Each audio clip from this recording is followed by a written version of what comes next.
아이고, 왜 그러느냐? 내 얼굴에 뭐가 보이느냐? 날이 이마에 역자가 보입니다. 이 달을 넘기지 못하실 상이옵니다. 저작거리 한복판에서 12살 소년이 뱉어낸 그 한마디. 그 말을 들은 사내가 누구였는지를 알았더라면 소년은 그 자리에서 혀를 깨물고 말았을지도 모릅니다. 그러나 운명이라는 것은 모르고 던진 한마디에서 시작되는 법이지요. 조선 어느 시절 한양 도성 깊은 곳, 임금의 침전에는 들리지 않는 한숨이 쌓여 있었지요. 어진 군주이나 백성의 얼굴 한 번 가까이 본 적 없는 임금은 자맹을 결심하였고 그 발걸음이 닿은 저작거리에는 한 어린 관상가가 멍석을 펴고 앉아 있었습니다. 임금은 진짜 백성을 만나고 싶은 욕망이 있었으나 그 욕망이 자신을 사지로 끌고 갈 줄은 몰랐지요.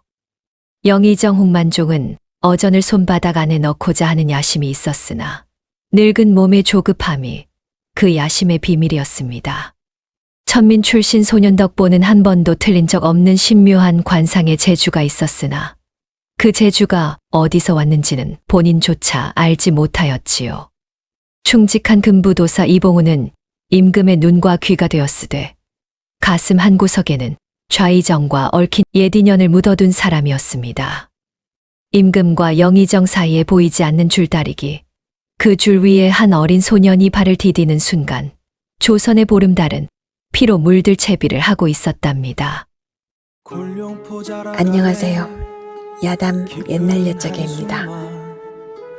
어느 날 강아지 데리고 산책을 나갔다가 사주, 관상, 타로 이런 글자를 보게 되었지요. 그 후 한참 동안 사람의 관상이 정말 운명을 말해줄 수 있다면 그 운명은 끝내 바꿀 수 없는 것일까? 그런 생각을 했습니다. 그 생각들이 모여 오늘 이야기를 만들었습니다. 오늘 들려드릴 이야기는 임금의 이마에서 역자를 본 12살 거지 소년과 그 운명을 스스로의 힘으로 뒤집어 놓은 한 임금의 이야기입니다. 오늘도 찾아주신 번님네들, 구독과 좋아요는 더 좋은 이야기를 만드는 힘이 됩니다. 자, 그럼 이야기 시작합니다. 조회를 마치고 침전으로 돌아온 임금께서는 골룡포 자락을 그대로 늘어뜨린 채 한참을 서 계셨습니다. 단청이 칠해진 천장도 비단으로 감싼 보료도 그날따라 모두가 낯설었지요. 답답하구나. 작은 한숨이 새어 나왔습니다. 그 한숨에 담긴 무게가 어찌나 묵직하였던지 옆에 시립하고 있던 김상궁의 어깨가 슬며시 굳어졌지요. 전하, 어디 옥체 평안치 못하시옵니까? 임금은 가만히 손을 들어 상궁을 물러나게 하셨습니다. 발소리도 없이 사라지는 상궁의 그림자가 침전 문틈으로 빠져나가자 비로소 방 안에 임금 한 분만 남았지요. 등잔불이 한 차례 흔들리고 창호지 너머에서는 어슴푸레한 빛이 스러지고 있었습니다. 본디 영민하고 어진 군주였지요. 즉위하신 지 어느덧 10여 년, 나라는 평온하다 하였고 백성은 풍족하다 하였습니다. 그러나 그 모든 보고가 어째서인지 어딘가에서 어긋난 소리를 내고 있었지요.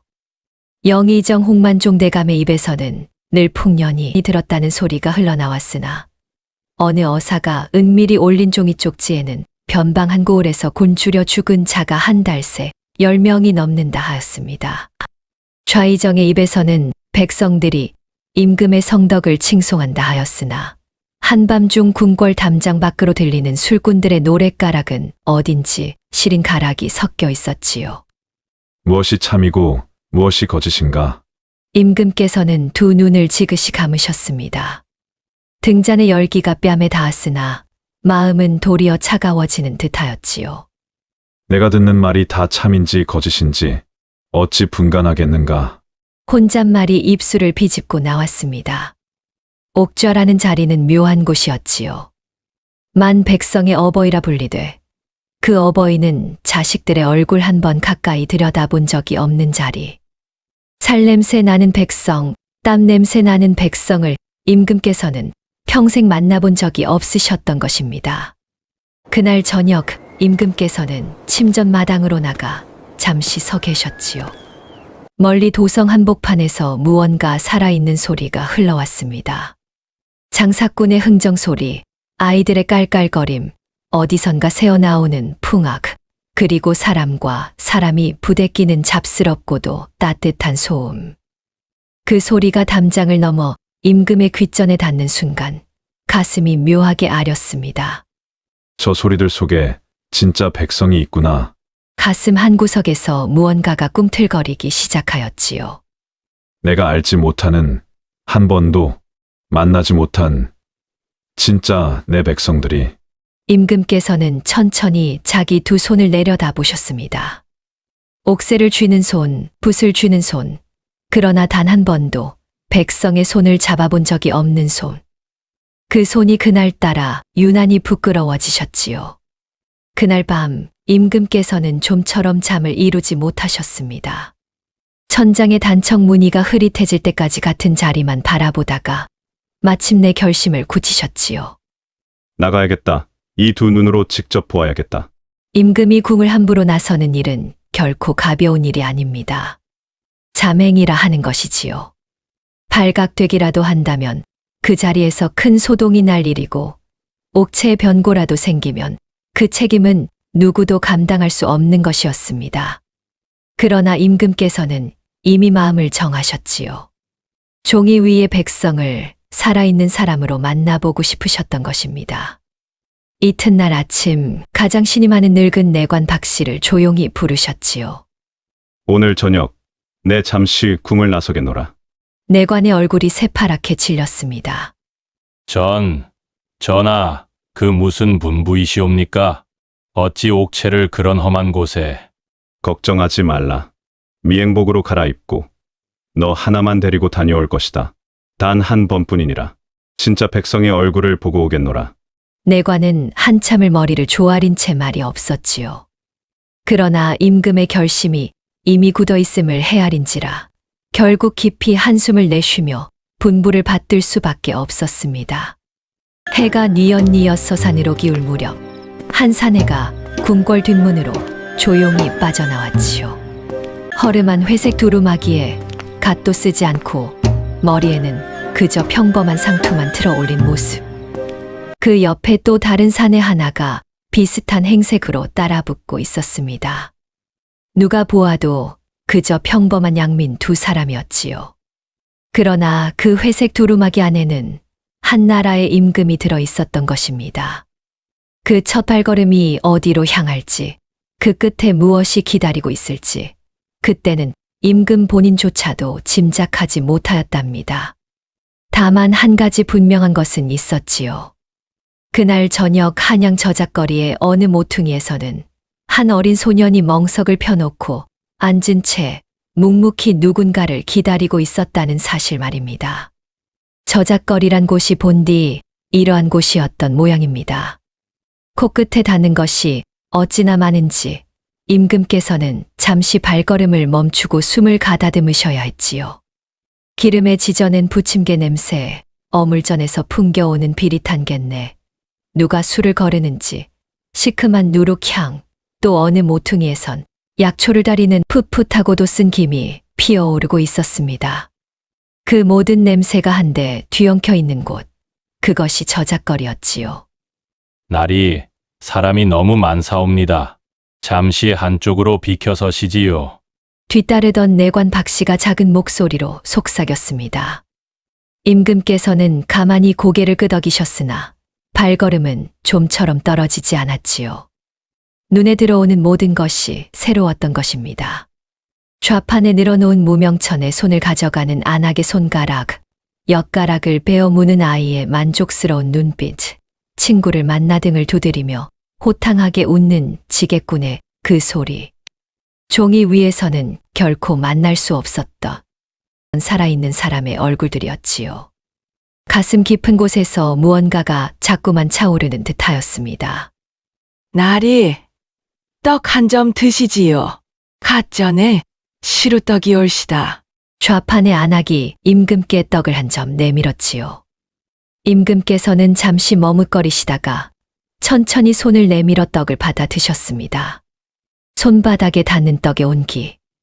그것이 임금의 손을 사뭇 떨리게 하였지요. 평생 처음 겪어보는 백성의 손길이었던 까닭입니다.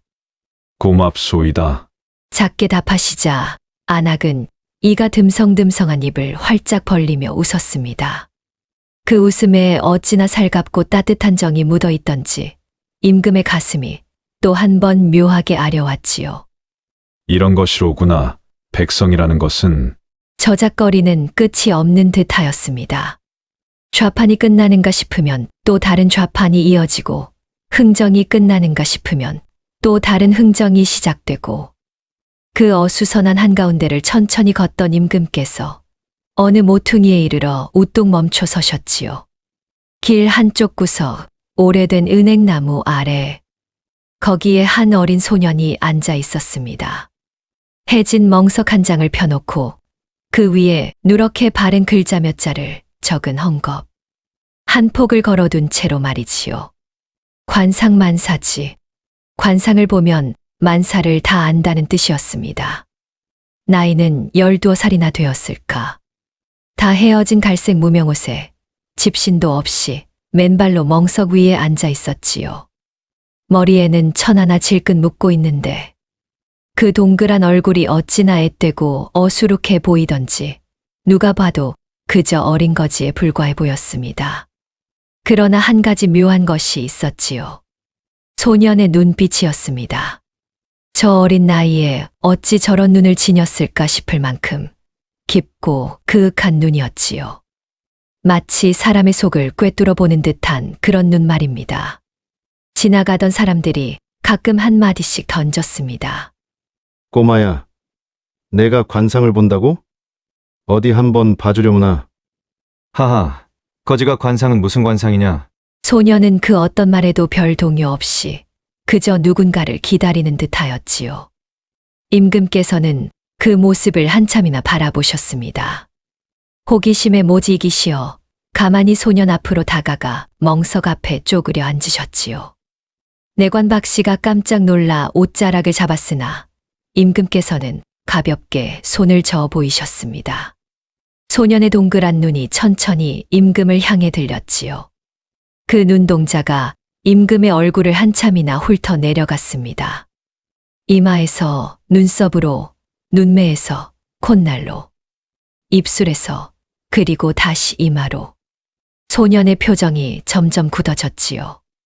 처음에는 그저 호기심 어린 표정이더니 점차 의아해지더니 끝내는 새파랗게 질려버렸습니다. 아이고, 나리. 소년의 입술이 가늘게 떨렸지요. 왜 그러느냐? 내 얼굴에 뭐가 보이느냐? 부드럽게 물으시자 소년은 한참을 머뭇거렸습니다. 그러더니 마침내 작지만 또렷한 목소리로 입을 열었지요. 나리 이마에 역자가 보입니다. 역자? 네. 거역할 역자이옵니다. 그것도 아주 선명하게요. 순간 임금께서는 가슴이 철렁 내려앉으셨습니다. 옆에 있던 내관 박 씨의 얼굴이 종이장처럼 하얗게 질렸지요. 소년이 천천히 고개를 들었습니다. 그 작은 입에서 흘러나온 다음 한마디는 저작거리의 모든 소음을 한순간에 멈추게 만들 만한 것이었지요. 나리께서는 이 달을 넘기지 못하실 상이옵니다. 순간 주변에 모여있던 사람들이 술렁이기 시작하였습니다. 뭐? 저 어린 녀석이 뭐라고 했어? 역자가 보인다고? 저 사람이 역적이라는 거야? 이 달을 못 넘긴다고? 죽을 상이라는 거야? 웅성거리는 소리가 점점 커졌지요. 임금께서는 가만히 소년의 얼굴을 바라보셨습니다. 그 어린 얼굴이 거짓을 말하는 얼굴은 결코 아니었지요. 도리어 자기가 본 것을 말한 죄로 어딘지 송구해하는 듯한 그런 얼굴이었습니다. 가슴 한복판이 서늘해지셨지요. 종이 위 백성을 만나러 나오신 길. 그 길 끝에서 임금께서 만난 것은 자신의 죽음을 예언하는 어린 소년이었던 것입니다. 내관 박 씨가 임금의 팔을 다급히 잡아 끌었지요. 나리, 그만 가시지요. 어서요. 임금께서는 자리에서 천천히 일어나셨습니다. 그러나 발걸음을 옮기시면서도 소년의 그 깊고 그윽한 눈을 좀처럼 떨쳐낼 수가 없으셨지요. 그날 밤 궁으로 돌아오신 임금의 가슴 속에는 아침까지만 해도 없었던 새로운 한 가지 욕망이 자리 잡고 말았답니다. 진실을 알아야겠다. 저 어린 소년이 본 것이 정녕 무엇이었는지를. 밤이 깊어가고 있었지요. 침전의 등잔불이 가만히 흔들리고 있었습니다. 임금께서는 자리에 누우셨다가도 다시 일어나시기를 몇 차례나 반복하셨지요. 그날 저작거리에서 들었던 그 어린 소년의 한마디가 도무지 머릿속에서 떠나가지 않았던 것입니다. 나리께서는 이 달을 넘기지 못하실 상이옵니다. 그 작고 떨리던 목소리, 그 동그랗고 그윽한 눈동자, 저작거리에 어느 헛소리꾼이 던진 객담이었더라면 그 자리에서 웃어넘기고 잊어버리실 수도 있었을 일이지요. 그러나 그 소년의 표정에는 거짓이 한 점도 묻어 있지 않았습니다. 자기가 본 것을 말해버린 그 일을 송구해하는 그런 어린아이의 떨림이 있었지요. 임금께서는 마침내 자리에서 일어나 옷자락을 여미셨습니다. 여봐라. 침전 밖에서 곧바로 인기척이 들려왔지요. 이봉훈을 들라하라. 은밀히 들라하라. 이봉훈이라는 자는 임금의 가장 충직한 신하 중 하나였습니다. 금부도사의 직을 맡고 있는 자로 본디 무인 출신이었으나 일을 처리함이 빈틈이 없고 입이 무거워 비밀스러운 일을 맡길 때 가장 먼저 떠올리시는 사람이었지요.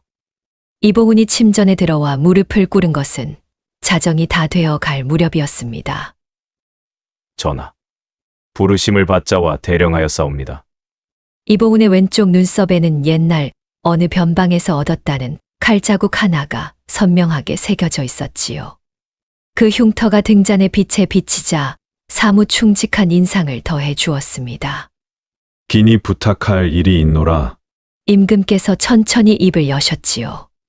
한양 저작거리 은행나무 아래 멍석을 펴고 관상을 보아주는 어린 소년 하나가 있다. 나이는 12살이나 되었을까. 머리는 천으로 대충 묶었고 옷은 갈색 무명에 다 헤어졌으며 집신도 신지 않았다. 이봉훈이 가만히 임금의 말씀 한마디를 마음에 새겼습니다. 그 아이가 무엇을 하는 자인지, 어디서 왔는지, 부모는 누구인지, 그리고 그 아이가 지금까지 보아준 관상이 한 번이라도 어긋난 적이 있었는지. 임금께서 잠시 말씀을 멈추셨다가 다시 이으셨지요. 낱낱이 알아오라. 그러나 절대 그 아이를 놀라게 하지는 말라. 이 일은 너와 나 두 사람만이 알아야 할 것이니라. 분부받자와 거행하겠나이다. 이봉훈은 깊이 머리를 조아린 후 들어올 때처럼 소리 없이 물러갔습니다. 이봉훈이라는 자는 일을 시작하면 발이 빠른 사람이었지요. 이튿날 새벽부터 친히 평복으로 갈아입고 저작거리의 곳곳을 누비기 시작하였습니다. 그렇게 사흘이 지나는 사이 이봉훈의 손에는 놀라운 사실들이 쌓여 가고 있었지요. 소년의 이름은 덕보. 부모도 형제도 없는 천에 고아라 하였습니다. 언제부터인가 한양 저작거리에 흘러들어와 처음에는 동냥으로 낀 일을 잇다가 어느 날부터인가 멍석을 펴고 사람들의 관상을 보아주기 시작하였다 하였지요. 처음에는 다들 코웃음을 치며 지나갔답니다. 그런데 어찌된 영문인지 그 아이가 한 번씩 던지는 말이 그대로 들어맞기 시작하였다는 것입니다. 어느 떡장수에게는 보름 안에 큰 물이 들 것이니 좌판을 거두라 하였답니다. 떡장수는 객담이라 흘려들었는데 정확히 10사흘째 한밤중에 청계천이 불어나 그 일대 좌판이 모조리 떠내려갔다 하였지요. 또 어느 늙은이에게는 이번 달 안에 멀리서 옛 친구가 찾아오겠다 하였답니다. 그 늙은이도 웃어 넘겼는데 보름이 지나기 전에 정말로 30년 만난 적 없던 예뻐씨 평안도에서 찾아왔다는 것이지요. 이런 식의 일이 한두 번이 아니었답니다. 저작거리 사람들 사이에서는 어느덧 그 어린 녀석을 두고 심기 있는 아이라 부르는 자들이 생기기 시작하였지요. 물론 시기와 모함도 적지 않았습니다. 어린 것이 천기를 함부로 누설하다 천벌을 받지. 어디서 굴러먹다 온 거지인지도 모르는 놈이 그러나 한 가지만은 분명하였지요. 덕보가 던진 말은 단 한 번도 빗나간 적이 없었다는 사실. 이봉훈이 사흘 만에 모은 사실들을 종이에 정리하여 들고 침전으로 들어왔을 때 임금의 안색은 한층 더 굳어 있었습니다. 다 듣고 나신 후에도 한참을 말씀이 없으셨지요. 그저 손에 든 종이 위의 글자만을 가만히 내려다보고 계실 뿐이었습니다. 마음속에서는 천 가지의 생각이 어지럽게 얽히고 있었지요. 한 번도 틀린 적이 없다. 그 아이의 입에서 나온 말이라면 정녕 내 이마의 그 역자도 단순한 헛소리가 아니라는 것인가. 그때였습니다. 침전 밖에서 갑자기 다급한 인기척이 일었지요. 전하 영의정 대감께서 드셨사옵니다. 영의정 홍만종. 조정에서 그 누구보다도 큰 위세를 떨치고 있는 늙은 권신이었지요. 이 늦은 시각 영의정이 어찌 친히 침전을 찾아왔단 말인가. 이봉우는 재빨리 종이를 품 안에 감추고 한쪽으로 비켜섰습니다. 곧 침전의 문이 열리고 영의정 홍만종이 천천히 걸어 들어왔지요. 60을 넘긴 노대신이었으나 등이 꼿꼿하고 발걸음에 한 점 흔들림이 없었습니다. 희끗한 수염과 짙고 굵은 눈썹 아래로 차가운 두 눈이 번뜩였지요. 손에는 어김없이 상아로 만든 용두 지팡이가 들려 있었습니다. 전하 늦은 시각에 송구하옵니다. 부드러운 목소리였으나 그 부드러움 속에 어딘지 서늘한 기운이 한 자락 섞여 있었지요. 무슨 일이오, 대감? 진이 듣건대 한양 저작거리에 신기한 어린 것이 하나 있다고 들었사옵니다. 심지어 어떤 양반의 이마에서 역자를 보았다며 큰 소동을 일으켰다 하옵니다. 임금의 가슴이 한순간 서늘해지셨지요. 이 늙은 영의정이 어찌 그 일을 벌써 알고 있단 말인가. 전한 자의 입에서 함부로 여기라는 말이 나돌게 되면 민심이 흔들리고 변고가 일 수 있사옵니다. 마땅히 그 아이를 잡아들여 처결함이 오를 줄 아옵니다. 처결. 그 말의 뜻은 분명하였습니다. 그 어린 소년의 목숨을 끊으라는 것이었지요. 임금의 눈동자가 가만히 흔들렸습니다. 영의정의 차가운 두 눈이 그 흔들림을 놓치지 않고 가만히 살피고 있었지요. 그러나 임금께서는 곧 평정을 되찾으셨습니다. 이 일은 짐이 따로 처결할 것이오. 대감은 그저 모른 척 두시오. 영의정의 미간이 한순간 살짝 좁아졌지요. 그러나 그것도 잠시. 이내 다시 부드러운 미소를 띠며 깊이 머리를 조아렸습니다. 분부받자와 거행하겠나이다, 전하. 영의정이 물러간 후 침전에는 다시 임금과 이봉훈 두 사람만이 남았지요. 가슴 깊은 곳에서 한 가지 의문이 차오르고 있었습니다. 어찌 영의정이 저 일을 그토록 빨리 알았던가? 그리고 어찌하여 저토록 그 어린 것을 죽이지 못해 안달이란 말인가? 이마의 역자, 소년의 예언, 그리고 영의정의 다급함. 그 세 가지가 임금의 머릿속에서 가만히 한 줄로 이어지기 시작하였지요. 이봉은 네, 전하. 오늘 밤 그 아이를 궁으로 데려오너라. 아주 은밀히 아무도 모르게. 이봉훈이 깊이 머리를 조아렸습니다. 낯선 길로 들어서는 임금의 발걸음이 마침내 첫걸음을 떼는 순간이었지요. 그날 밤 한양 도성의 모든 등불이 꺼지고 사방이 묵묵해졌을 무렵이었지요. 은행나무 아래에서 멍석을 거두고 어두운 골목으로 막 들어서던 덕보의 앞에 한 사내가 조용히 나타났습니다. 키가 훤칠하고 어깨가 떡 벌어진 사내였지요. 그러나 그 옷차림이 평복이었음에도 어딘지 모르게 범상치 않은 기운이 뿜어져 나오고 있었습니다. 내가 덕보냐?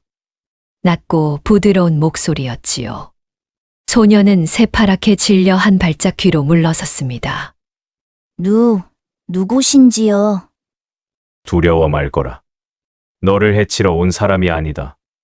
이봉우는 가만히 한쪽 무릎을 꿇어 소년의 키에 맞추었습니다. 높으신 분께서 너를 한번 보시고자 하신다. 그저 잠시 따라와 주기만 하면 된다. 해 뜨기 전에 다시 이곳으로 돌려보내주마. 덕보의 입술이 가늘게 떨렸지요. 며칠 전 자신이 어느 회색 두루마기 사내에게 던진 그 한마디. 소년의 머릿속에 그 일이 뇌리를 스쳤습니다. 도망치고 싶었지요. 그러나 어찌 된 일인지 사내의 그 부드러운 두 눈을 마주하자 발이 좀처럼 떨어지지 않았습니다. 소년은 결국 작게 고개를 끄덕였지요. 이봉우는 소년의 작은 어깨를 가만히 다독여주고 함께 조용히 어둠 속으로 스며들었습니다. 궁궐의 후원 쪽 작은 문이 소리 없이 열리고 또 닫히는 사이 누구도 그 두 사람의 그림자를 알아채지 못하였지요. 덕보가 침전 앞에 이르렀을 때 소년의 다리는 후들후들 떨리고 있었습니다. 높은 처마, 굳게 닫힌 단청문, 그 모든 위험이 어린 소년의 가슴을 짓누르고 있었지요. 이봉훈이 가만히 어깨를 다독였습니다. 어려워 말거라. 그저 본 대로, 들은 대로만 아뢰면 되느니라. 침전의 문이 천천히 열렸지요. 방 안에는 단 한 사람만이 앉아 있었습니다. 흰 바지 저고리에 머리에는 단정한 상투. 탁자 위에는 촛불 두 자루가 가만히 흔들리고 있었지요. 덕보가 한 걸음 들어선 순간 소년의 가슴이 쿵 내려앉았습니다. 며칠 전 저작거리에서 만났던 바로 그 회색 두루마기 사내. 분명 그 사내의 얼굴이었던 것이지요. 그러나 지금 이 자리, 이 위험, 이 옷차림. 한순간 소년은 모든 것을 깨달았습니다. 다리에 힘이 풀려 그 자리에 그대로 무릎이 꺾였지요. 이마를 마룻바닥에 깊이 짓지으며 소년이 떨리는 목소리로 외쳤습니다. 전하, 소인이 죽을 죄를 지었사옵니다. 부디 한 번만 살려주시옵소서. 소년의 작은 어깨가 사시나무처럼 떨렸지요. 임금께서는 그 모습을 한참이나 가만히 바라보고 계셨습니다. 그 동그란 얼굴, 그 맨발, 그 다 헤어진 무명옷. 저작거리에서 처음 만났을 때와 다를 바가 하나도 없었지요. 고개를 들거라. 부드러운 목소리였습니다. 너를 벌하려는 것이 아니니라. 소년은 좀처럼 고개를 들지 못하였지요. 이봉훈이 옆에서 가만히 다독여 주자 그제야 겨우 작은 얼굴이 천천히 들렸습니다. 촛불 빛에 비친 임금의 얼굴은 며칠 전 저작거리에서와는 사뭇 달랐지요. 그날의 호기심 어린 눈빛은 사라지고 그 자리에는 깊고 무거운 그림자가 내려앉아 있었습니다. 내게 묻고자 함이니 솔직히 답하거라. 임금께서 천천히 입을 여셨지요. 내가 며칠 전 저작거리에서 한 그 말, 내 이마에 역자가 보인다 한 그 말, 지금도 그러하냐? 소년은 입술을 가늘게 깨물었습니다. 거짓을 말한들 무슨 소용이 있었겠습니까? 소년은 가만히 임금의 얼굴을 다시 한번 바라보았지요. 이마에서, 눈썹, 콧날에서, 다시 이마로. 한참이나 그 작은 눈동자가 머물렀다가 마침내 천천히 그러나 또렷하게 고개를 끄덕였습니다. 그러하옵니다, 전하. 지금도 그 역자가 그대로 보이옵니다. 임금의 눈빛이 가만히 흔들렸지요. 가슴 한복판이 다시 한번 서늘해지셨습니다. 이 달을 넘기지 못한다 함도 그대로이냐? 그러하옵니다. 촛불이 한 차례 흔들렸지요. 침전 안에는 소년의 작은 숨소리만이 가만히 떠다녔습니다. 임금께서는 천천히 자리에서 일어나 창가로 다가가셨지요. 창호지 너머로 어렴풋이 비치는 어둠을 한참이나 바라보시다가 다시 천천히 돌아오셨습니다. 덕보야, 네, 전하. 내일 아침 짐이 친히 너를 한자리에 숨겨두려 하노라. 조회가 열리는 대전 그 한 모퉁이 병풍 뒤에 너는 거기 숨어 들어오는 대신들의 얼굴을 한 사람씩 살펴보거라.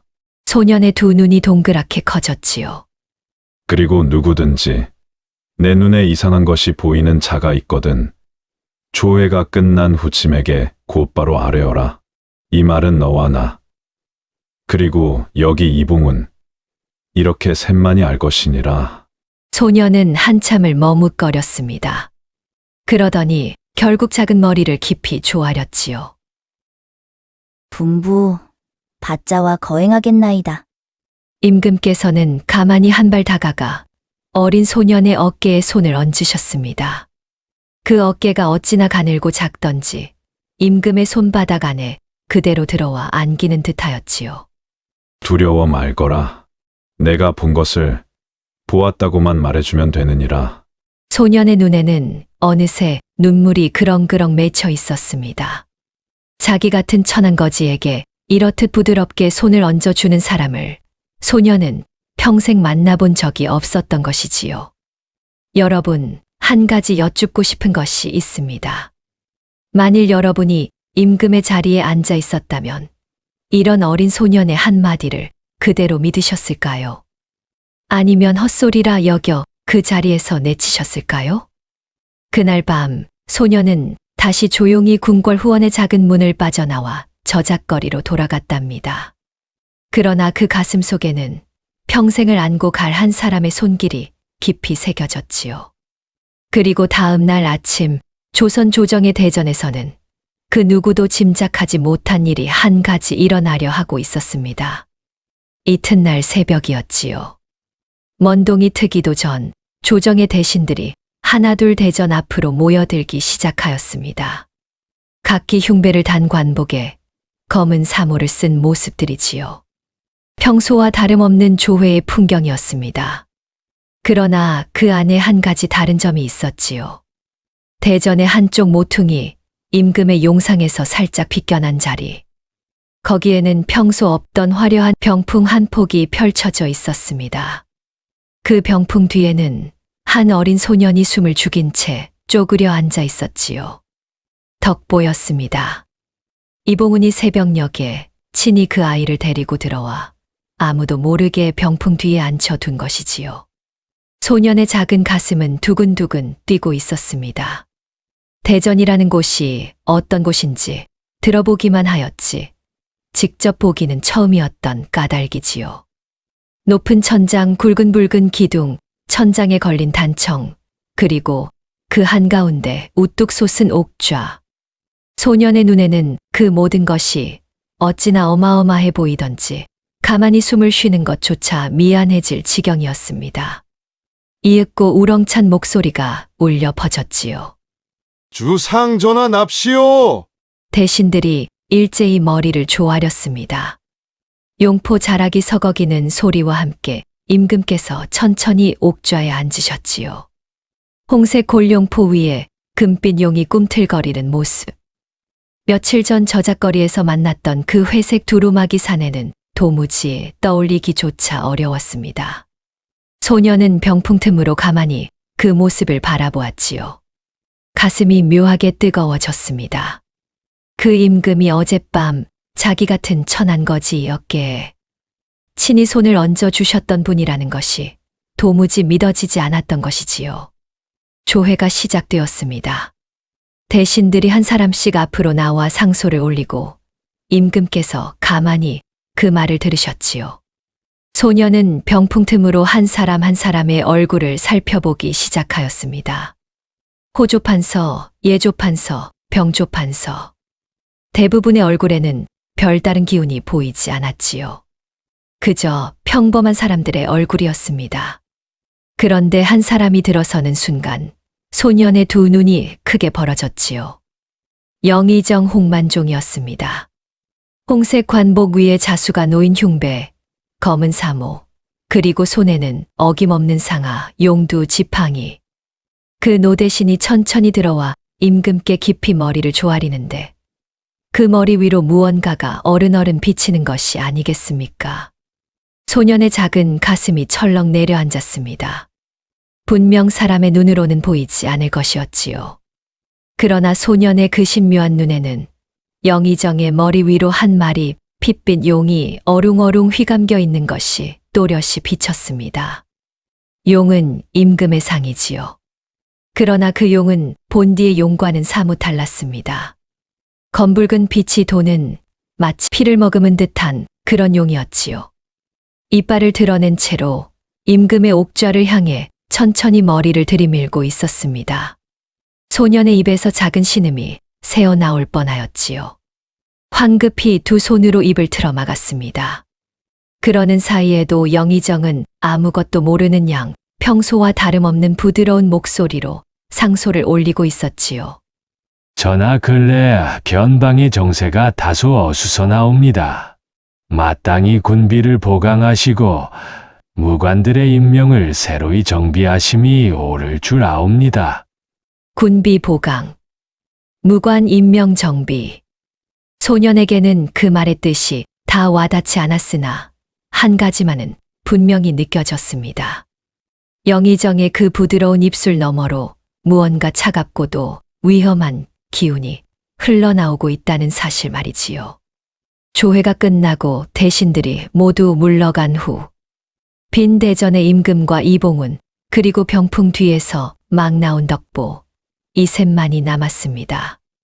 소년의 얼굴은 새파랗게 질려 있었지요. 무엇을 보았느냐? 임금께서 천천히 물으셨습니다. 소년은 한참을 머뭇거리다가 떨리는 목소리로 입을 열었지요. 전하, 영의정 대감이 옵니다. 영의정? 네, 그분의 머리 위에 핏빛 용이 어려 있었사옵니다. 이빨을 드러낸 채 전하의 옥좌를 향해 머리를 들이밀고 있었사옵니다. 순간 임금의 안색이 굳어졌지요. 옆에 서 있던 이봉훈의 눈빛도 매서워졌습니다. 용은 곧 왕의 상. 신하의 머리 위에 용이 어렸다는 것은 그자가 옥좌를 노리고 있다는 뜻이었지요. 게다가 핏빛 용이라 함은 피를 보고서야 그 옥좌를 차지하려 한다는 뜻이었던 것입니다. 덕보야, 내 그 말 한 점 거짓이 없는 것이렸다? 전하, 소인이 어찌 감히 그런 일에 거짓을 아뢰겠사옵니까? 임금께서는 한참을 말씀이 없으셨지요. 마음속에서 한 가지가 가만히 맞아떨어지고 있었습니다. 소년이 본 이마의 엽자, 영의정의 머리 위에 어린 핏빛 용, 그리고 어젯밤 그 다급한 침전 방문. 이 모든 것이 한 줄로 이어지고 있었던 것이지요. 바로 그때였습니다. 대전 밖에서 다급한 발걸음 소리와 함께 한 내관이 헐레벌떡 뛰어들어왔지요. 전하, 큰일이 났사옵니다. 무슨 일이냐? 좌의정 대감께서 오늘 새벽 침소에서 갑작스레 운명하셨다 하옵니다. 좌의정. 평소에 영의정과 사사건건 의견이 부딪혔던 그 강직한 노대신. 그 사람이 갑자기 죽었다는 것이지요. 임금의 눈동자가 가늘게 떨렸습니다. 이봉훈의 손이 자기도 모르게 칼자루로 향하였지요. 세상에 우연이라는 것은 없는 법이었습니다. 좌의정의 죽음은 결코 우연한 죽음이 아니라는 것을 그 자리에 세 사람은 본능적으로 깨달았지요. 이봉훈, 네, 전하. 오늘 밤부터 영의정의 사절을 은밀히 감시하라. 오가는 자, 드나드는 자, 단 한 사람도 놓치지 말라. 이봉훈이 깊이 머리를 조아렸습니다. 병풍 뒤에서 본 어린 소년의 한마디가 마침내 조선의 운명을 한쪽으로 기울이기 시작한 순간이었지요. 육신 밤이 깊어가고 있었지요.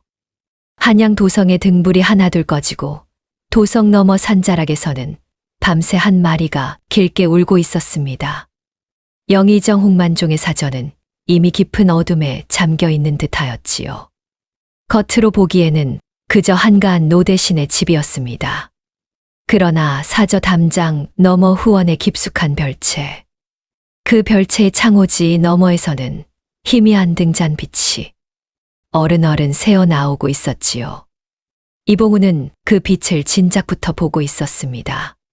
그는 어두운 지붕 위 그늘에 몸을 숨긴 채 단검 한 자루를 옷자락 안에 꼭 쥐고 미동도 없이 앉아 있었지요. 오감이 짐승처럼 곤두서 있었습니다. 차가운 기와의 감촉이 손바닥을 통해 전해지는데 그 차가움이 도리어 머리를 더욱 또렷하게 만들어주는 듯하였지요. 그때였습니다. 사저의 뒷문이 소리 없이 열리고 어두운 두건을 깊이 눌러 쓴 사내 하나가 안으로 스며들었지요. 뒤이어 또 한 사내, 그리고 또 한 사내. 모두가 평복이었으나 그 발걸음의 무게와 어깨의 자세가 평범한 자들이 아니었습니다. 이봉훈의 두 눈이 가늘게 좁혀졌지요. 저자는 금군 부장 이방지가 아닌가. 이방지. 조정의 군부 한가운데에서 적잖은 영향력을 가진 무인이었지요. 본디 영의정 홍만종의 천거로 그 자리에 오른 자였습니다. 뒤이어 들어선 자는 병조판서 신흥택. 병조판서라 함은 군사를 직접 움직일 수 있는 자리였지요. 그 다음으로 들어선 자들도 모두 무관 출신의 대신들이었습니다. 이봉훈의 등줄기가 서늘해졌지요. 이런 자들이 한자리에 모이는 일은 조정에서는 결코 있을 수 없는 일이었던 것입니다. 이봉훈은 조용히 지붕 위로 움직이며 별채 쪽으로 다가갔지요. 별채의 창호지 한 짝에 그림자 다섯이 어른거리고 있었습니다. 이봉훈은 숨을 죽인 채 창호지 너머의 목소리에 귀를 기울였지요. 처음에는 흐릿하던 목소리가 점차 또렷이 들려오기 시작하였습니다. 좌이정이 죽었으니 이제 조정에서 우리를 가로막을 자는 없는 것이오. 부드러우나 차가운 그 목소리. 영의정 홍만종이었지요. 그 어린 관상쟁이 녀석이 궁으로 끌려갔다. 들었습니다.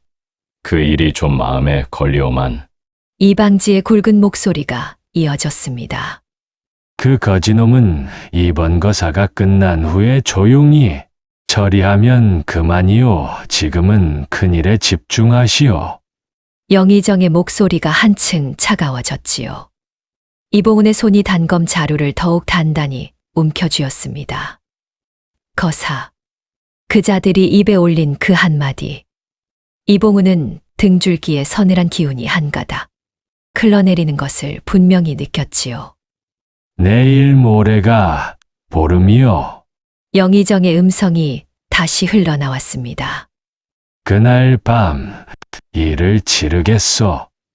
이방지 자네는 금군 가운데 우리 사람들을 추려두시오. 진흥택 자네는 병조의 인장을 미리 손에 넣어두시오.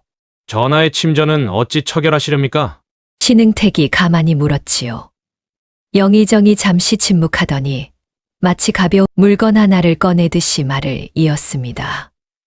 내금이는 그날 밤 절반이 우리 사람이요. 남은 절반은 이방지 자네가 손쓰면 될 일.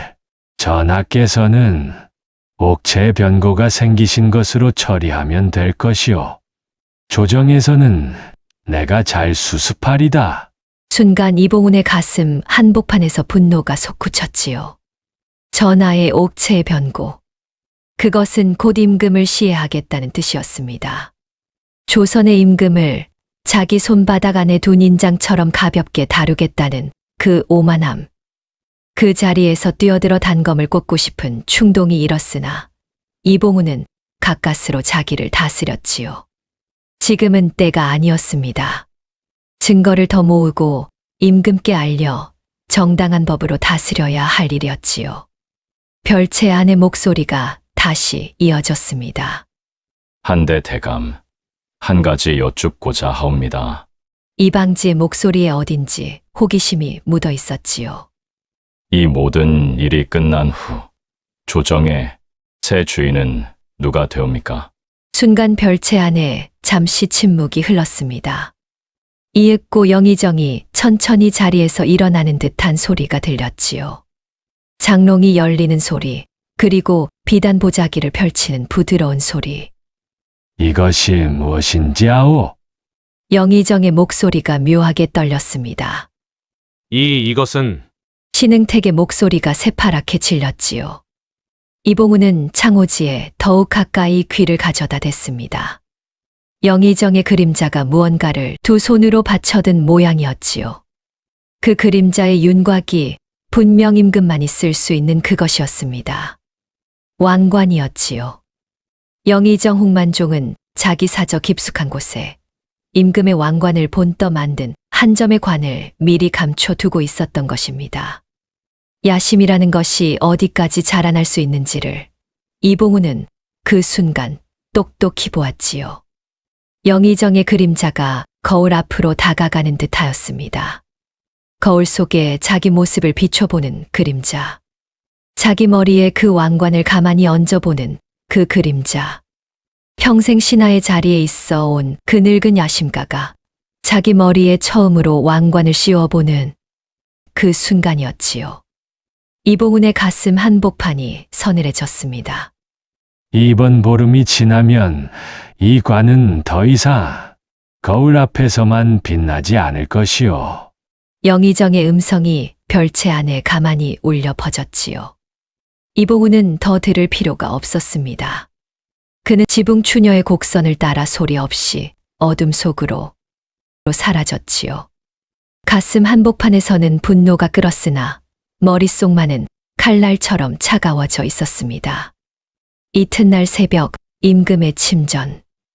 이봉훈이 어젯밤 보고 들은 것을 한마디 한마디 빠짐없이 아뢰었지요.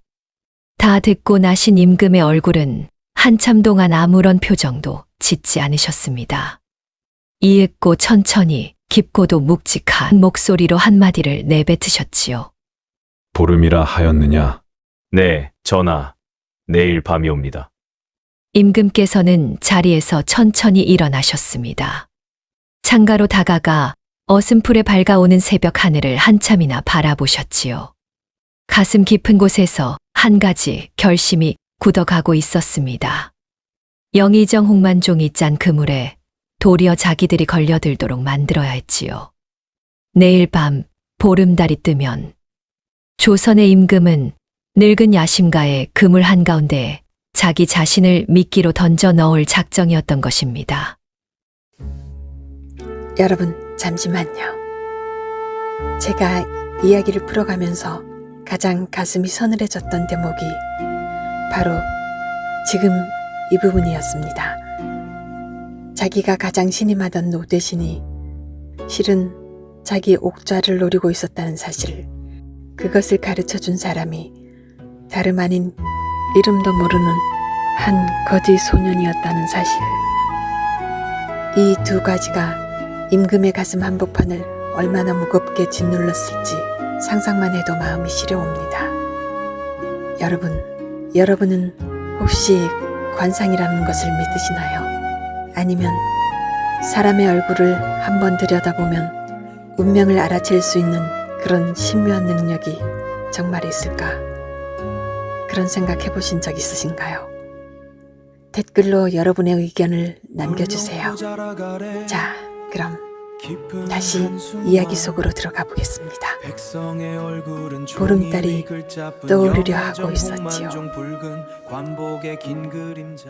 이튿날은 묘하게도 고요한 하루였지요. 조정에서는 평소와 다름없이 조회가 열렸고 영의정 홍만종은 평소와 다름없이 부드러운 미소를 띤 채 임금께 인사를 올렸습니다. 그 부드러운 미소 뒤에 칼이 숨어 있다는 사실을 모르는 자가 본다면 영의정은 그저 충직한 노대신일 뿐이었지요. 임금께서도 평소와 다름없는 모습으로 조회를 마치셨습니다. 표정 한 점 흔들림이 없었지요. 다만 옥좌에서 일어나 내전으로 돌아가시는 그 발걸음이 평소보다 한 박자 무거웠다는 것을 알아챈 사람은 단 하나도 없었답니다. 해가 한낮을 지나 서산 쪽으로 기울 무렵이었지요. 이봉훈이 친히 평복으로 갈아입고 저작거리로 나가 멍석을 펴고 앉아 있는 덕보를 다시 한 번 데리고 들어왔습니다. 침전에서 마주 앉은 임금과 소년. 임금께서는 어린 손에 가만히 비단 주머니 하나를 쥐어주셨지요. 덕보야, 네. 전하, 오늘 밤은 너를 궁의 가장 안전한 곳에 숨겨둘 것이니라. 무슨 일이 있어도 어떤 소리가 들려도 그 자리에서 절대 나오지 말거라. 소년의 눈에 눈물이 그렁그렁 맺혔습니다. 전하. 소인은 괜찮사옵니다. 다만 전하의 옥체가 걱정 말거라. 임금께서 가만히 미소를 지으셨지요. 이 모든 것이 짐이 짐을 지키기 위함이 아니니라. 조선이라는 이 나라를 늙은 야심가의 손에 빼앗기지 않기 위함이니라. 너는 그저 안전히 있어 다오. 소년은 작은 머리를 깊이 조아렸습니다. 이봉훈이 친히 그 아이를 데리고 후원 깊은 어느 별채에 숨겨두었지요. 해가 지고 어둠이 천천히 궁궐을 덮어가기 시작하였습니다. 이윽고 동쪽 하늘이 환히 밝아오면서 둥글고 큰 보름달이 하늘 한복판으로 떠올랐지요. 그 빛이 어찌나 또렷한지 마치 한낮의 해와도 같았습니다. 하늘은 알고 있었던 것일까요? 그날 밤 그 달빛 아래에서 무슨 일이 벌어지려는지를. 침전 안에서는 한 가지 묘한 일이 진행되고 있었지요. 이봉훈과 충직한 내관 박씨가 임금의 이부자리 위에 두툼한 소미불을 사람 모양으로 둥글게 부풀려 놓고 있었습니다. 그 위로 임금의 골룡포 한 자락을 가만히 덮어두었지요. 어두운 침전 안 흔들리는 등잔빛 아래에서 보면 영락없이 임금께서 잠들어 계신 모습이었습니다. 이만하면 되겠나이다. 전하. 이봉훈이 작게 아뢰었지요. 수고했구나. 임금께서는 그 옆방으로 옮겨 앉으셨습니다. 손에는 작은 단검 한 자루를 쥐고 계셨지요. 본디 무의는 아니셨으나 어릴 적 무예를 기본으로 익혀두신 분이었습니다. 이봉훈은 침전 마당과 후원 곳곳에 충직한 내금이들을 빈틈없이 매복시켜 두었지요. 기둥 그늘 뒤에 처마 위 어둠 속에 담장 한쪽 그림자에 칼을 뽑아 든 채 숨을 죽이고 있는 그들의 자세는 마치 사냥감을 기다리는 호랑이와도 같았습니다. 그러나 정작 사냥꾼이 누구인지 그 자들은 아직 모르고 있었지요. 자정이 다가오고 있었습니다. 먼 곳에서 풍경이 흔들리는 소리가 은은히 들려왔지요. 그리고 그 풍경 소리가 멎은 직후 궁궐의 담장을 넘는 그림자들이 보이기 시작하였습니다. 검은 두건을 머리부터 발끝까지 깊이 두른 사내들. 그 수가 열을 훌쩍 넘어 보였지요. 발소리도 내지 않은 채 마치 짙은 안개처럼 마당 안으로 스며들었습니다. 그 가장 앞에서 신호를 보내는 자. 눈빛이 매섭고 어깨가 떡 벌어진 그 사내. 금군 부장 이방지였지요. 자객들의 발걸음이 침전 가까이 다가오고 있었습니다. 처마 그늘 뒤에서 이봉훈의 손이 칼자루를 단단히 움켜쥐었지요. 이마에서 흘러내린 한 방울 땀이 차갑게 식어가고 있었습니다. 아직이다. 이봉훈은 가만히 입속으로 중얼거렸지요. 자객들은 침전 문 앞에 이르렀습니다. 이방지가 손짓을 보내자 두 사내가 가만히 침전의 문을 양쪽으로 밀어 열기 시작하였지요. 문틈으로 흘러나오는 흐릿한 등잔빛. 그 빛이 안에 누워있는 임금의 모습을 비추는 듯하였습니다. 자객들이 일제히 검을 뽑아 들었지요. 세 사내가 동시에 침전 안으로 뛰어들어가는 그 순간이었습니다. 화광을 비춰라. 이봉훈의 우렁찬 호령이 울려 퍼졌지요. 다음 순간 사방에서 횃불이 한꺼번에 타올랐습니다. 기둥 뒤에서 처마 위에서 담장 한쪽에서 수십 자루의 횃불이 일제히 타오르자 침전의 마당이 한낮처럼 환히 밝아졌지요. 자객들이 깜짝 놀라 멈춰 섰습니다. 이방지의 매서운 눈빛이 한순간 일그러졌지요. 침전 안으로 뛰어들어갔던 세 사내가 황급히 돌아 나오는데 그자들의 손에 들린 검이 소미불을 그대로 꿰뚫고 있었습니다. 이불 속에서 손뭉치가 우수수 흘러내렸지요. 이방지의 얼굴이 종이장처럼 하얗게 질렸습니다.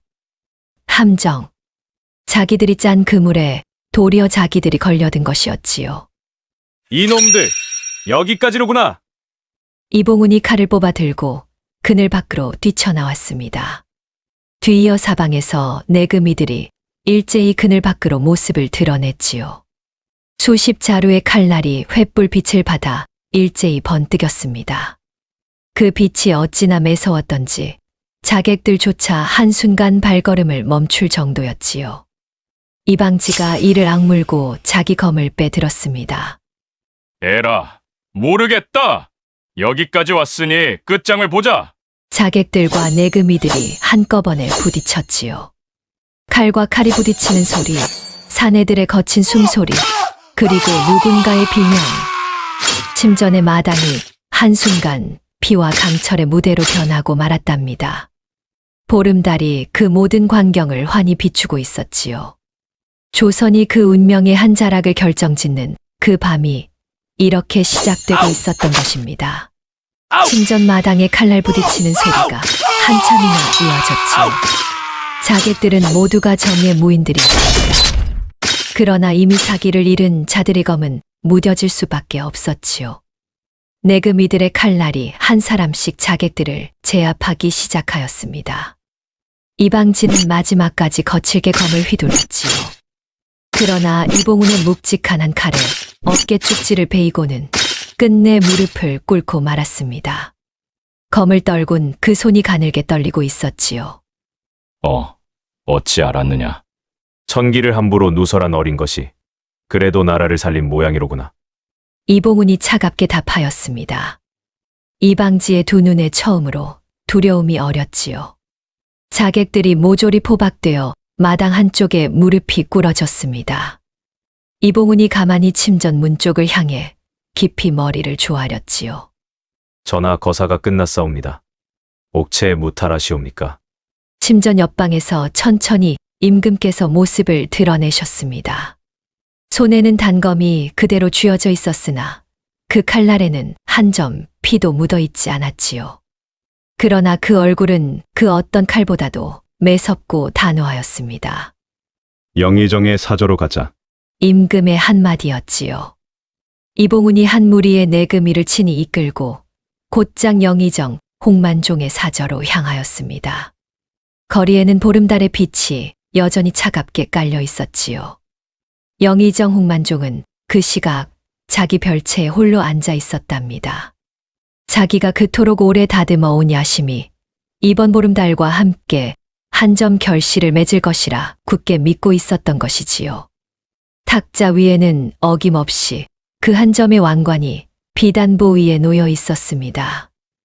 영의정에 떨리는 두 손이 그 왕관을 가만히 자기 머리 위에 얹어본 그 순간이었지요. 별채의 문이 우당탕 부서지듯 열렸습니다. 무엄하다. 여기가 어디라고? 영의정이 황급히 일어서다 말고 그 자리에서 굳어버렸지요. 문 앞에는 이봉훈이 칼을 뽑아든 채 서 있었습니다. 그 뒤로 무장한 내금이들이 빈틈없이 늘어서 있었지요. 이봉훈의 차가운 눈빛이 영의정의 머리 위 왕관에 그대로 꽂혔습니다. 영의정 대감 전하의 명을 받자와 대감을 모시러 왔소이다. 영의정의 얼굴이 시커멓게 일그러졌지요. 자기 머리 위의 왕관을 황급히 끌어내리려 하였으나 이미 늦은 후였습니다. 이봉훈은 한마디 말 없이 다가가 영의정의 두 손을 그 자리에서 꽁꽁 묶었지요. 평생을 조정의 한가운데에서 위세를 떨쳐온 그 늙은 권신이 자기 사저 안에서 자기 손으로 만든 왕관을 머리에 얹은 채로 잡힌 것이었습니다. 야심이라는 것이 어디까지 자라날 수 있는지를 보여주던 그 왕관이 도리어 야심가의 발목을 잡는 그물이 되어버린 것이지요. 새벽이 밝아오고 있었습니다.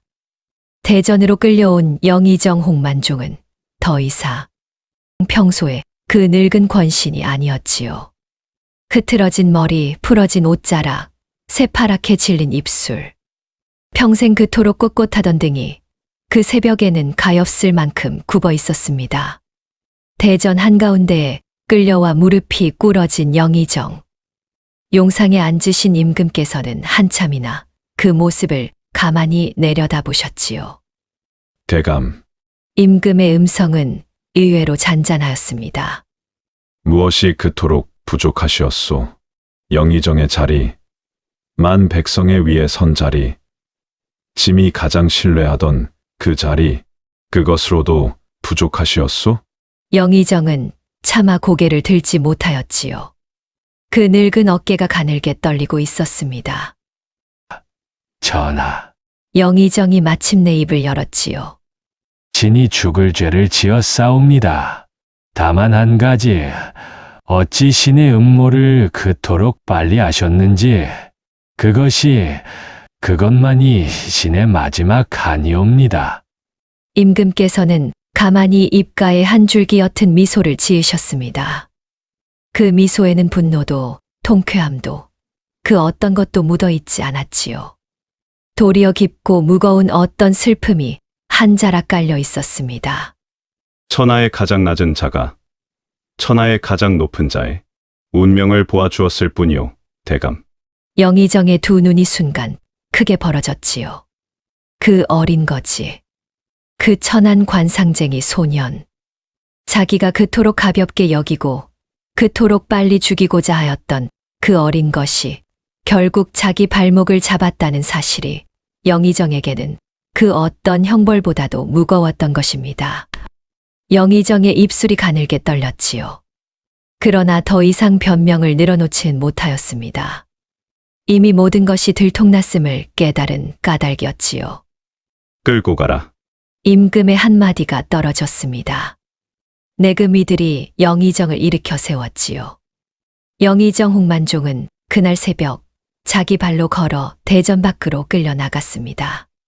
이방지와 신흥택을 비롯한 일당들도 모두 그날 안에 처결되었지요. 좌의정의 죽음 또한 영의정이 불인 자에 의한 독살이었음이 며칠 후 밝혀졌습니다.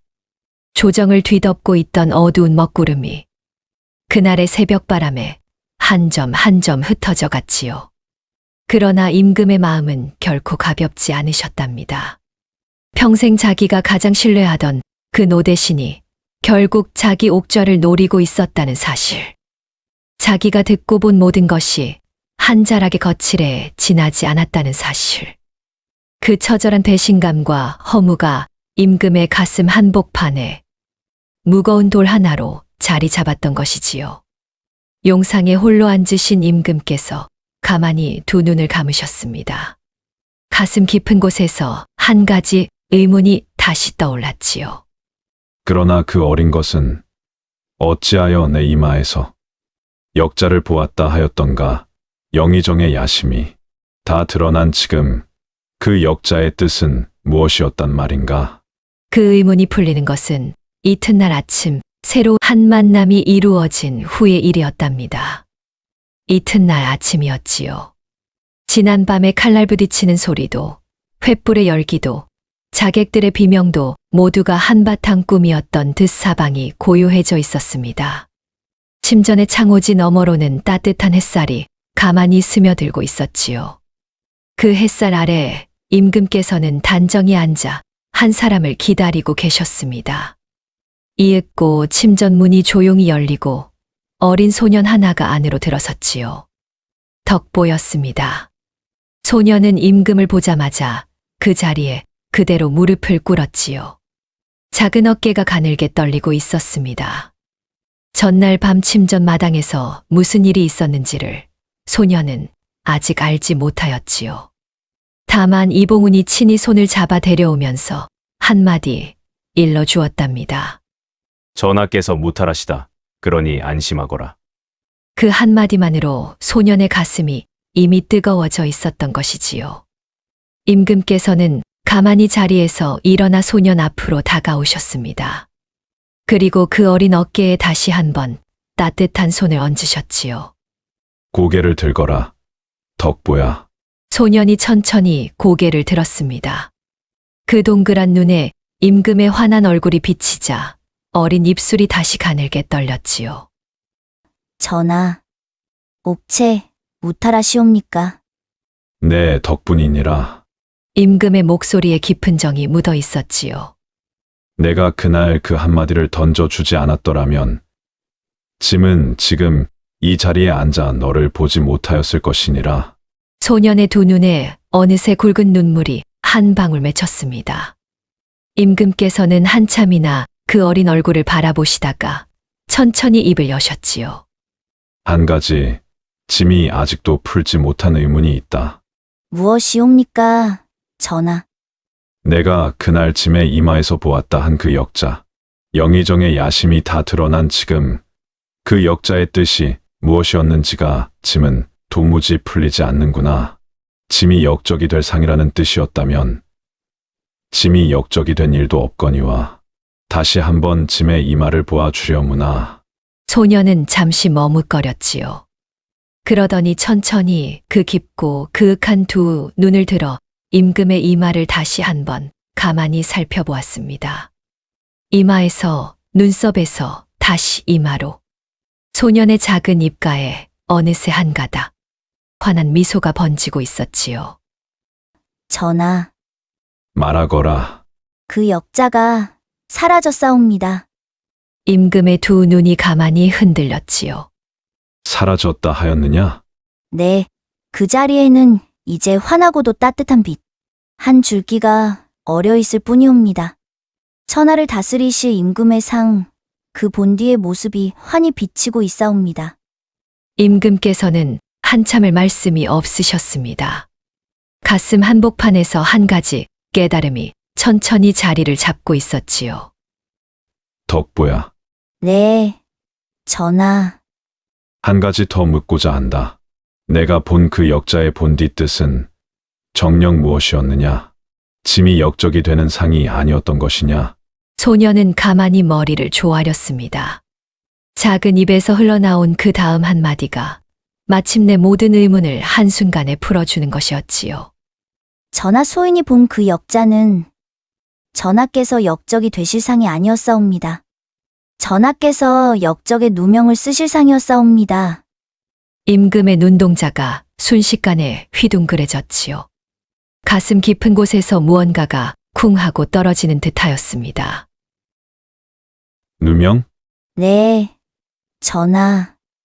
누군가가 전하를 시해한 후 그 죄를 도리어 전하께 뒤집어 씌워 전하를 폭군 또는 역적으로 만들어 새 옥자를 세우려 한 그 음모였사옵니다.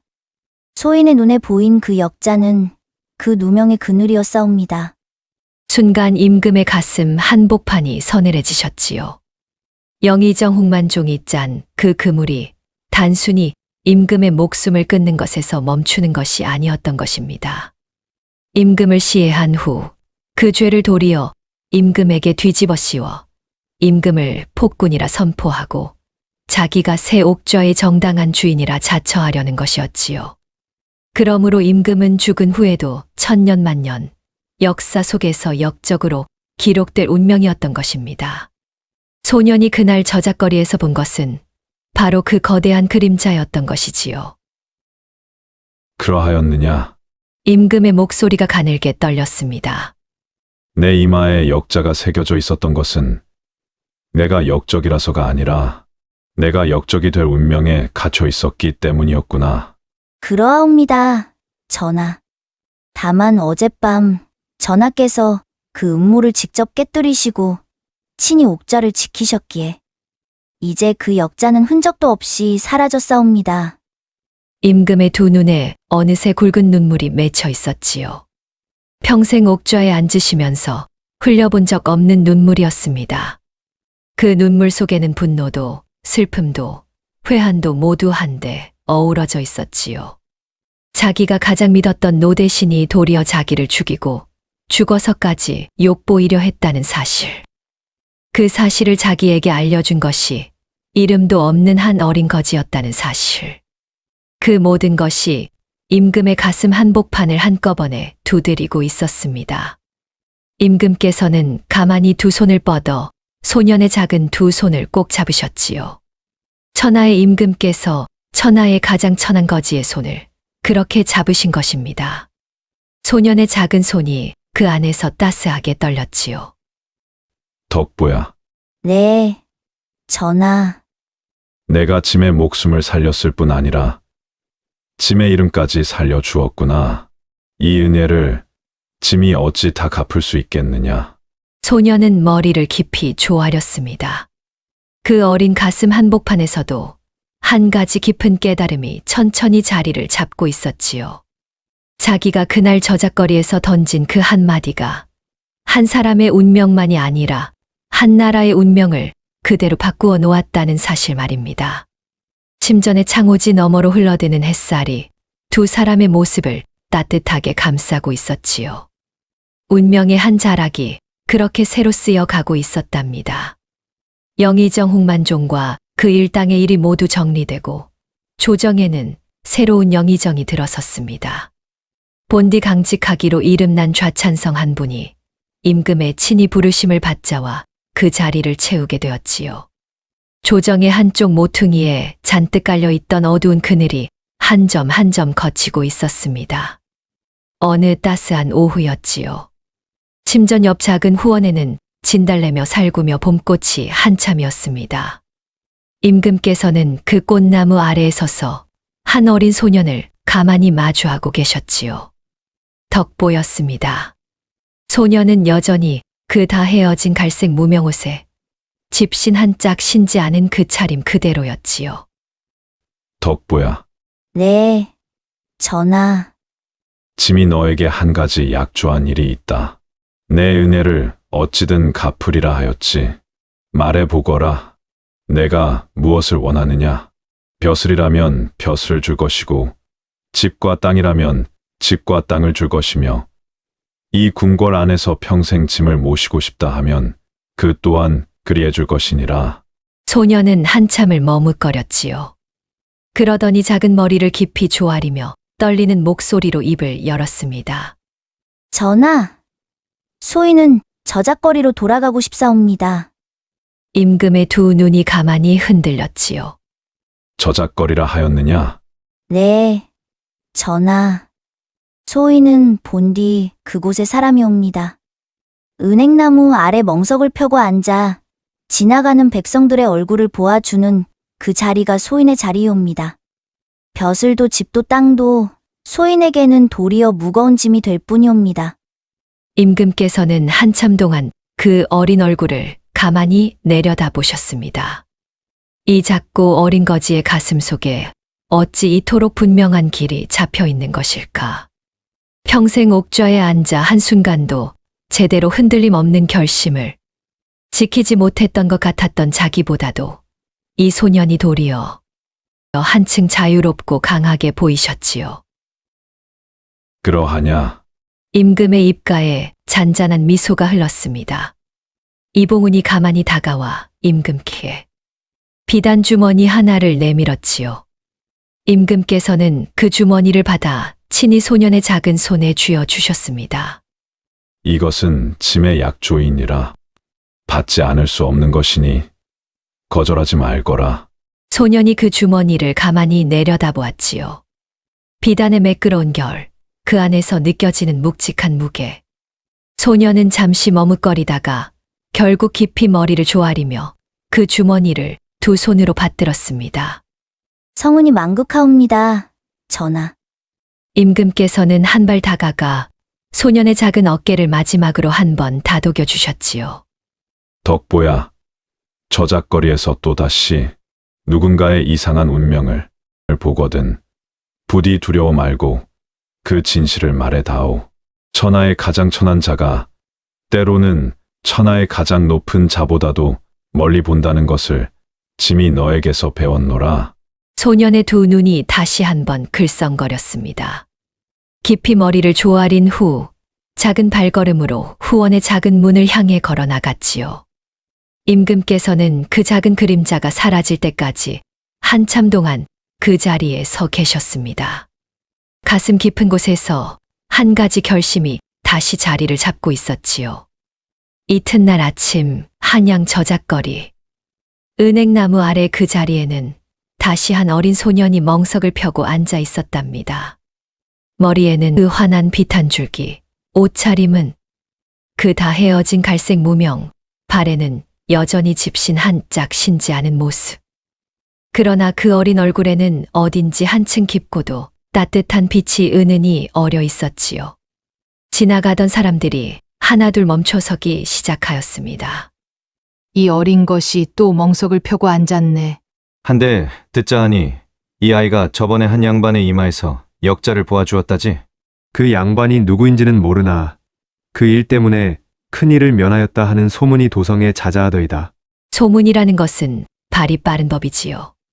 저작거리 사람들 사이에서 그 어린 관상가의 이름이 어느덧 한 자락에 전설이 되어 가고 있었습니다. 소년의 멍석 앞에 줄이 길게 늘어서기 시작하였지요. 소년은 그저 가만히 한 사람씩 그 얼굴을 들여다보아 주었답니다.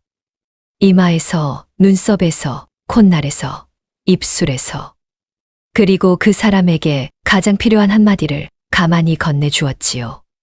그 자리에서 누군가는 웃고, 누군가는 눈물을 글썽이고, 또 누군가는 깊은 한숨을 내쉬며 자리를 떠났습니다. 저녁이 되자 한양 저작거리에 등불이 하나둘 켜지기 시작하였지요. 소년은 그제야 멍석을 가만히 거두고 비단 주머니를 품 안에 꼭 안은 채로 자기 거처를 향해 걸었답니다. 머리 위로는 환한 보름달이 다시 떠올라 있었지요. 그러나 이번의 보름달은 더 이상 피로 물들지 않았습니다. 따뜻하고도 환한 그 본디의 둥근 빛 그대로였지요. 같은 시각 궁궐의 침전에서는 임금께서 가만히 창가에 서 계셨습니다. 그 시린 보름달을 바라보시며 임금께서도 한 가지 다짐을 하셨지요. 다시 한번 자맹을 하리라. 이번에는 두려움 없이 진짜 백성의 손을 잡아 보리라. 그 깨달음이 깃든 다짐이 임금의 가슴 한복판에 깊이 자리 잡았답니다. 여러분, 만일 이 이야기를 영영 잊을 수 없는 한 장면으로 마음에 담아 두신다면 그것은 어느 장면이시겠습니까? 저작거리에서 처음 그 한마디가 던져지던 그 순간이겠습니까? 아니면 보름달 아래 함정이 발동되던 그 새벽이겠습니까? 그것도 아니면 임금께서 어린 소년의 두 손을 잡으시던 그 따스한 아침이겠습니까? 여러분의 생각을 댓글로 남겨주신다면 다음 이야기에 그 마음을 담아보겠습니다. 천하의 가장 낮은 자가 천하의 가장 높은 자의 운명을 한마디로 바꾸어 놓은 그 봄날의 이야기. 은행나무 아래 멍석 한 장과 어린 소년의 그윽한 그 눈동자가 조선의 운명 한 자락을 그렇게 새로 쓰고 갔답니다. 여러분, 오늘 이야기는 이렇게 마무리되었습니다. 저는 이야기를 만들면서 두 가지를 마음에 새겼습니다. 천하의 가장 큰 권세를 가진 자가 정작 자기 발 아래서 일어나는 일은 하나도 모르고 있었지요. 그런데 천하의 가장 낮은 자리에 앉아있던 12살 거지 소년이 도리어 한 나라의 운명을 가만히 들여다보았던 것입니다. 진실이라는 건 높은 곳에만 있는 게 아닌가 봅니다. 오히려 그곳에는 권력을 둘러싼 끊임없는 암투가 있을 뿐이지요. 다른 하나는 야심이라는 것이 엉뚱한 방향으로 너무 크게 자라난다면 필연적으로 화를 부르게 된다는 사실이지요. 임금이 믿었던 노신, 영의정, 홍만종, 그의 비뚤어진 야심이 그토록 오래 다듬어온 그 왕관이 결국 자기 손을 묶는 끈이 되고 말았지요. 여러분께서는 오늘 이야기 중 가장 인상 깊었던 대목이 어느 부분이었을까요? 댓글로 남겨주시면 다음 이야기 만들 때 걸음이 될 것 같아요. 오늘도 끝까지 들어주신 번님네들, 가시기 전 구독과 좋아요 잊지 마시고요. 다음 이야기에서 또 뵙겠습니다. 여러분의 건강과 평안을 기원드립니다. 감사합니다.